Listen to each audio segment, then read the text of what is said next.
Hello, എല്ലാവർക്കും നമസ്കാരം. സുഖമല്ലേ എല്ലാവർക്കും? ഇവിടെ നമ്മൾ സുഖമായിട്ടിരിക്കാൻ കേട്ടോ. ഇന്ന് നമുക്ക് നമ്മളുടെ പ്രിയപ്പെട്ട വസ്തി മമ്മി കാണിച്ചു തന്നിട്ടുള്ളത് എങ്ങനെയാണ് ഉഗ്രനായിട്ടൊരു ബ്രെഡ് ഉണ്ടാക്കുക എന്നുള്ളതാണ്. ബ്രെഡ് എല്ലാവർക്കും ഇഷ്ടമാണല്ലേ. അതായത് ബ്രെഡ് കൊണ്ട് നമുക്ക് എന്തൊക്കെ ചെയ്യാം. ബ്രെഡ് ജാമും കഴിക്കാം, ബ്രെഡ് റോസ്റ്റ് ചെയ്യാം, ബ്രെഡ് ഓംലെറ്റ് കഴിക്കാം, ബ്രെഡ് ഉപ്മാവ് ഉണ്ടാക്കി കഴിക്കാം. പൊതുവേ വലിയവർക്കും കുട്ടികൾക്കും ഒരുപോലെ ഇഷ്ടമുള്ളതാണ് ബ്രെഡ്. പക്ഷേ നമ്മൾ ഇതെല്ലാം ഉണ്ടാക്കി ടേസ്റ്റ് ആവണം എന്നുണ്ടെങ്കിൽ ബ്രെഡ് നന്നാവണം അല്ലേ. അപ്പോൾ നമ്മളെ വസ്തി മമ്മി കാണിച്ചു തന്നിട്ട് എങ്ങനെയാണ് അസലായിട്ടൊരു ബ്രെഡ് ഉണ്ടാക്കാമെന്നാണ് നമുക്ക് കാണിച്ചു തന്നിട്ടുള്ളത്. നമുക്ക് ആ വീഡിയോയിലേക്ക് പോവാം. പക്ഷേ ഞാൻ എപ്പോഴും പറയാറുണ്ടല്ലോ, ഡിസ്ക്രിപ്ഷൻ ബോക്സ് നോക്കണം. ഡിസ്ക്രിപ്ഷൻ ബോക്സ് നോക്കിയാലേ നമുക്കതിൻ്റെ മെഷർമെൻറ്റും കാര്യങ്ങളും മനസ്സിലാവുള്ളൂ. നമ്മളതിൽ ഡീറ്റെയിൽ ആയിട്ട് കൊടുക്കാറുണ്ടെന്ന് ഞാൻ എപ്പോഴും പറയാറുണ്ട് അല്ലേ. അപ്പോൾ നമ്മൾ ഡിസ്ക്രിപ്ഷൻ ബോക്സ് നോക്കണം കേട്ടോ. എന്നിട്ട് നമുക്ക് നമ്മുടെ വീഡിയോയിലേക്ക് പോയാലോ. ഇനി ബ്രെഡിൻ്റെ ഡൗ എങ്ങനെയാണ് ഉണ്ടാക്കുക നോക്കാം. മെഷർ ചെയ്ത് വെച്ചിരിക്കുന്ന maida, sugar, salt, dry active instant yeast എല്ലാം കൂടി ഒരു ഗ്ലാസ് ബൗളിൽ, വൃത്തിയുള്ള ഗ്ലാസ് ബൗളിലിട്ട് ഒരു കയ്യിലിൻ്റെ ബാക്ക് സൈഡ് കൊണ്ട് ഒന്ന് യോജിപ്പിച്ചെടുക്കുക. എന്നിട്ട് നമ്മളിത് ബ്രെഡ് ആയതുകൊണ്ട് പാലിലാണ് ഇത് നമ്മൾ കുഴച്ചെടുക്കുന്നത്. അപ്പോൾ ഇളം ചൂടുള്ള പാല് മതി, ഇളം ചൂടായാൽ മതി. അത് ഇതിലേക്ക് ഒഴിച്ചിട്ട് ചപ്പാത്തി മാവ് കുറച്ച് സ്റ്റിക്കി ആവില്ലേ, അതുപോലെ ഇത്തിരി സ്റ്റിക്കിയായ മാവാണ് നമുക്ക് വേണ്ടത്. ഡ്രൈ ആയിട്ട് ചപ്പാത്തിക്ക് കട്ടിയായിട്ടുണ്ടാവില്ലേ, അങ്ങനത്തെ ടൈറ്റ് മാവ് വേണ്ട.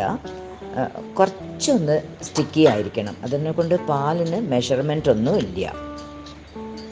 നമ്മൾ സ്റ്റിക്കി ആവാൻ മാത്രമുള്ള പാലൊഴിച്ചിട്ട് കുഴച്ച് എടുക്കണം. ഇനി നമ്മൾ പാലൊഴിച്ച് നല്ലോണം ഇത് ഒന്ന് എല്ലാ പൊടിയും നനയത്തക്ക വിധത്തിൽ മാവ് കുഴയ്ക്കണം.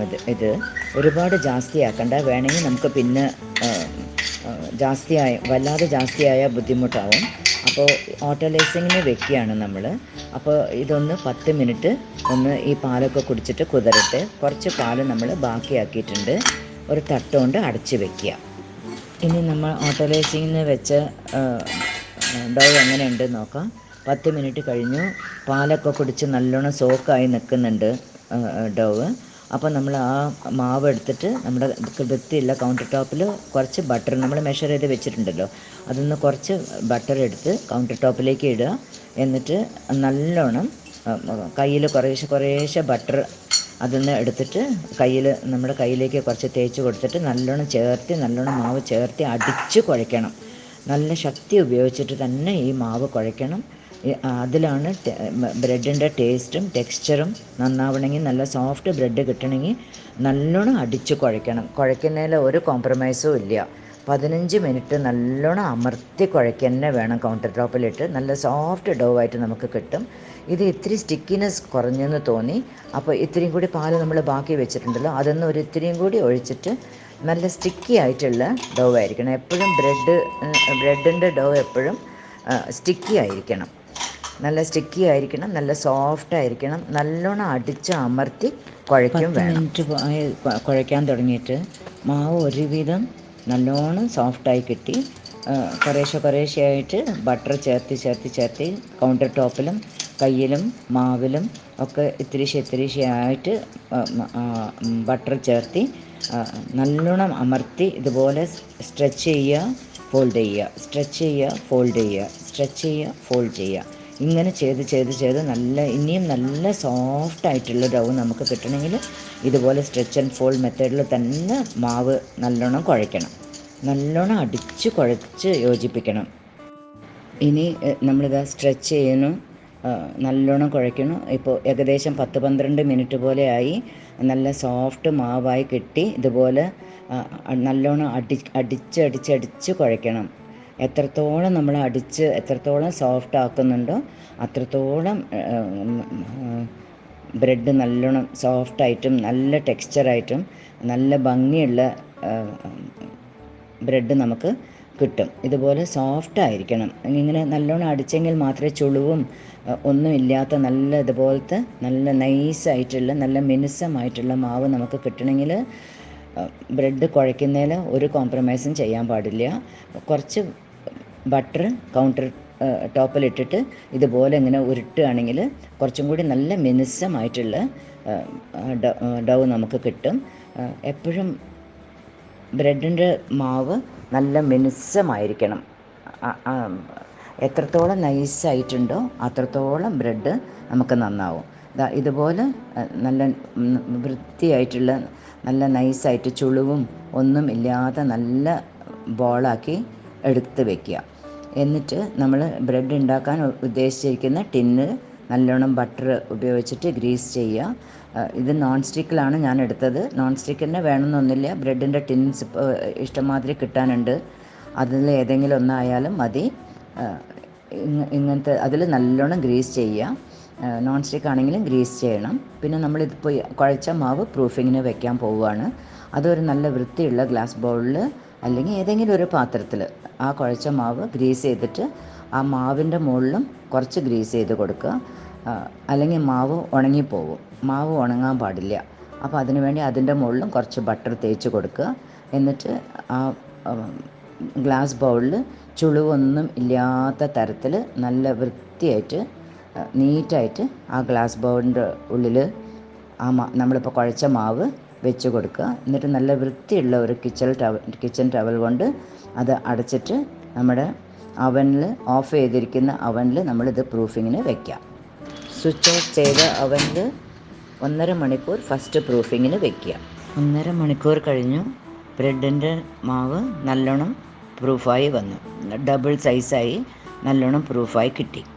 പ്രൂഫായ മാവ് ഇനി നമ്മൾ എങ്ങനെയാണ് ബ്രെഡ് ഷേപ്പ് ചെയ്യാൻ നോക്കാം. ബ്രെഡ് ഷേപ്പ് ചെയ്യാൻ പല തരങ്ങളുണ്ട്. ഒരു തരം എങ്ങനെയാണ് ഫോൾഡ് ചെയ്യുക എന്നുള്ളത് ഇവിടെ കാണിച്ചു തരാം. ആ മാവ് ഇത്തിരി മൈദ ഡസ്റ്റ് ചെയ്ത് കിച്ചൺ കൗണ്ടറിൻ്റെ മുകളിലിടുക.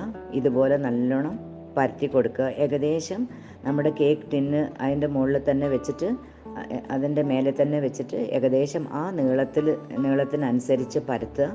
2 സൈഡും മടക്കി കൊടുക്കുക. മടക്കി കൊടുത്താൽ നല്ല വൃത്തി ഉണ്ടാവും. ബ്രെഡിൻ്റെ സൈഡ് നല്ല വൃത്തി ഉണ്ടാവും. അതിനാണ് ഇങ്ങനെ ചെയ്യുന്നത്.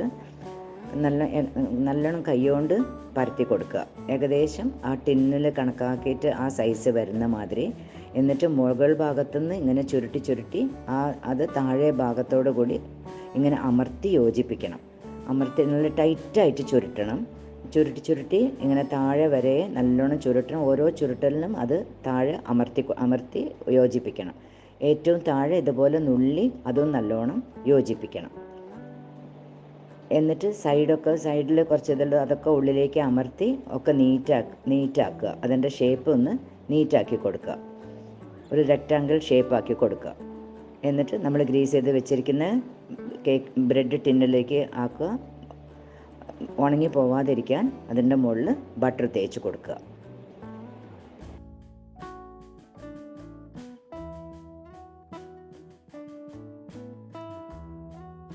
നമ്മൾ ഷേപ്പ് ചെയ്ത മാവ് സെക്കൻഡ് പ്രൂഫിങ്ങിനായിട്ട് 30 മുതൽ 40 മിനിറ്റ് വരെ ഓഫ് ചെയ്ത ഓവനിൽ വെക്കുക. 40 മിനിറ്റായി. ബ്രെഡ് നല്ലോണം പൊങ്ങി നല്ല ഷേപ്പായി വന്നു. ഇനി പ്രൂഫായി വന്ന് ബ്രെഡ് പുറത്തേക്ക് എടുക്കുക. ഒരു ചെറിയ കിണ്ണത്തിൽ പാലെടുക്കുക.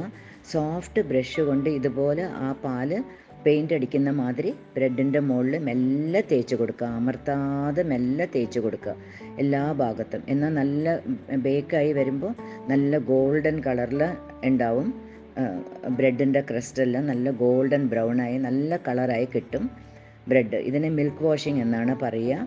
എന്നിട്ട് ചിയ സീഡ്സ്, കറുത്ത എള്ള്, വെളുത്ത എള്ള്, മെലൻ സീഡ്സ് ഒക്കെ അതിൻ്റെ മേലെ തൂവി കൊടുത്തിട്ട് ഡെക്കറേഷന് വേണ്ടിയിട്ട്. അത് വേണമെന്നൊന്നുമില്ല. വേണമെന്നുണ്ടെങ്കിൽ ചെയ്യുക, വേണ്ടെങ്കിൽ വേണ്ട. അതൊക്കെ അവരവരുടെ ഇഷ്ടം. കാണാൻ നല്ല ഭംഗിയുണ്ടാവും. മിൽക്ക് വാഷ് ചെയ്യുന്ന സമയത്തിൽ അവൻ 180 ഡിഗ്രി സെൽഷ്യസിൽ പ്രീ ഹീറ്റ് ചെയ്ത് അവനിൽ ഇത് ബേക്കിങ്ങിന് വെക്കുക. 25 മുതൽ 30 മിനിറ്റാണ് ബേക്കിംഗ് ടൈം. ബ്രെഡ് ബേക്കായി കഴിഞ്ഞു. നമുക്കത് പുറത്തേക്ക് എടുക്കാം. മിൽക്ക് വാഷ് ചെയ്യുന്ന സമയത്ത് നമ്മൾ അവൻ 180 ഡിഗ്രി സെൽഷ്യസിൽ 10 മിനിറ്റ് പ്രീ ഹീറ്റ് ചെയ്യണം. അതിലാണ് നമ്മൾ ബ്രെഡ് ബേക്ക് ചെയ്യാൻ വെക്കേണ്ടത്. 20 മുതൽ 30 മിനിറ്റ് വരെയാണ് ബേക്കിംഗ് ടൈം ബ്രെഡിൻ്റെ. ഓരോരുത്തരുടെ അവൻ ഓരോ മാതിരി ആയിരിക്കും. അത് അവരവർ മനസ്സിലാക്കിയിരിക്കണം. 15 മിനിറ്റ് കഴിയുമ്പോൾ ബ്രെഡ് ഒന്ന് മുൻവശം പിൻവശത്തിലേക്കും പിൻവശം മുൻവശത്തിലേക്കും നമ്മൾ തിരിച്ച് വെച്ച് കൊടുക്കണം. എന്നാൽ പിന്നെ ബ്രെഡിൻ്റെ വേവ് എല്ലാ ഭാഗത്തും ഒരേപോലെ ആയിരിക്കും. ബ്രെഡിൻ്റെ കളറും എല്ലാ ഭാഗത്തും ഒരേപോലെ ഈവനായിട്ട് ഗോൾഡൻ ബ്രൗൺ ആയിരിക്കും. വെന്തെടുത്ത ബ്രെഡ് ബട്ടർ ചൂടോടുകൂടി ബട്ടർ തേച്ച് കൊടുക്കുമ്പോൾ ക്രസ്റ്റ് നല്ല സോഫ്റ്റായിട്ടും ബ്രെഡ് നല്ല ബട്ടറി സ്മെല്ലായിട്ട് നന്നായിരിക്കും. അവനിൽ നിന്ന് എടുത്തിട്ട് 5-8 മിനിറ്റായി. നമ്മൾ ബട്ടറൊക്കെ തേച്ച് കൊടുത്തു. ഇനി ഒരു കത്തി കൊണ്ട് സൈഡൊക്കെ ഒന്ന് മെല്ലെ ഒന്ന് ഞെക്കി കൊടുത്തിട്ടുണ്ടെങ്കിൽ എളുപ്പത്തിൽ നമുക്ക് കിട്ടും. ഇങ്ങനെ 4 വശവും കത്തി കൊണ്ട് ഞെക്കിയിട്ട് മെല്ലെ ഇങ്ങനെ കമത്തിയിട്ടാൽ എളുപ്പത്തിൽ നമുക്ക് ബ്രെഡ് പുറത്തേക്ക് എടുക്കാൻ പറ്റും. ഇതുപോലെ ഇത്തിരി ഒന്ന് മെനക്കെടുകയാണെങ്കിൽ നമുക്ക് പുറത്തുനിന്നൊന്നും ബ്രെഡ് വാങ്ങാതെ നല്ല ഇതുപോലത്തെ നല്ല ഭംഗിയുള്ള ബ്രെഡ് നമുക്ക് എളുപ്പത്തിൽ വീട്ടിൽ തന്നെ ഉണ്ടാക്കാം.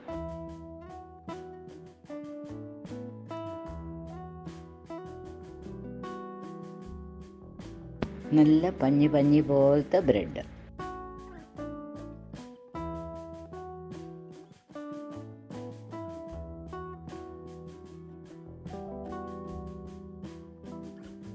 ബ്രെഡ് നല്ലോണം തണുത്ത ശേഷമേ മുറിക്കാൻ പാടുള്ളൂ. ചൂടോട് കൂടി മുറിച്ചാൽ സ്ലൈസ് നല്ലോണം ഭംഗിയിൽ കിട്ടില്ല.